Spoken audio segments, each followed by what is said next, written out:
আসসালামু আলাইকুম রহমতুল্লাহ। প্রিয় আখির নবী মুহাম্মদ, আজকে আমরা আলোচনা করব 9টি কবিরা গুনাহ নিয়ে।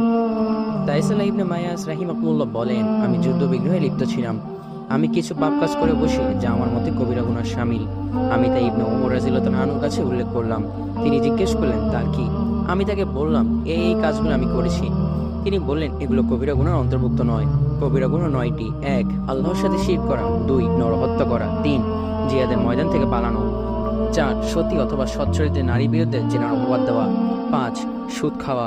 6. এতিমের সম্পদ আত্মসাৎ করা। 7. মসজিদে ধর্মবিদ্রোহী কাজ করা। 8. ধর্ম নিয়ে উপহাস করা বা মজা করা। 9. পিতামাতার কান্নার কারণ হওয়া। ইবনে ওমর রাদিয়াল্লাহু আনহু আমাকে বললেন, তুমি কি জাহান্নাম থেকে দূরে থাকতে এবং জান্নাতে প্রবেশ করতে চাও? আমি বললাম, আল্লাহর শপথ, আমি তাই চাই। তিনি বললেন, তোমার পিতা বা মাতা কি জীবিত আছে? আমি বললাম, আমার মা জীবিত আছে।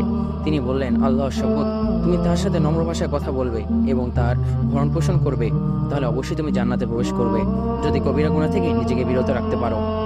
প্রিয় আখির নবী মুহাম্মদ, এই হাদিসটি নেওয়া হয়েছে ইমাম বুখারী রাহিমাহুল্লাহ রচিত আল আদাবুল মুফরাদ থেকে। তুই আখির নবী মুহাম্মদ, তাহলে কবিরা গুনাহের মধ্যে জেনার কথা, নামাজ না পড়ার কথা, যাকাত না দেওয়ার কথা, রোজা না রাখার কথা কোথায় গেল? আল্লাহ সুবহানাহু ওয়া তাআলা সূরা ফুরকানের আয়াত 43-এ বলেন, তুমি কি তাকে দেখো না যে তার খেয়াল খুশিকে ইলা রূপে গ্রহণ করেছে? এরপরেও কি তুমি তার কাজের জিম্মাদার হতে চাও? আল্লাহ এখানে তাদের কথা বলেছে যারা নিজের নফসকে রব বানিয়ে নিয়েছে এবং নফস যা বলে তাই তারা শোনে এবং আল্লাহ তাআলার তামাম বিধানকে তারা অস্বীকার করে। 2 নম্বর হচ্ছে নরহত্যা। আল্লাহ তাআলা কুরআনে বলেন, এ কারণে আমি বনি ইসরায়েলের জন্য বিধান দিয়েছিলাম যে যে ব্যক্তি মানুষকে হত্যা কিংবা জমিনে সন্তান সৃষ্টি ব্যতীত কাউকে হত্যা করবে, সে যেন তামাম দুনিয়া মানুষকে হত্যা করলো। আর যে মানুষের প্রাণ বাঁচালো, সে যেন তামাম দুনিয়া মানুষের প্রাণ বাঁচালো। তাদের কাছে আমার রাসূলগণ সুস্পষ্ট প্রমাণ নিয়ে এসেছিল, তারপরও তাদের অধিকাংশই পৃথিবীতে বাড়াবাড়ি করেছিল।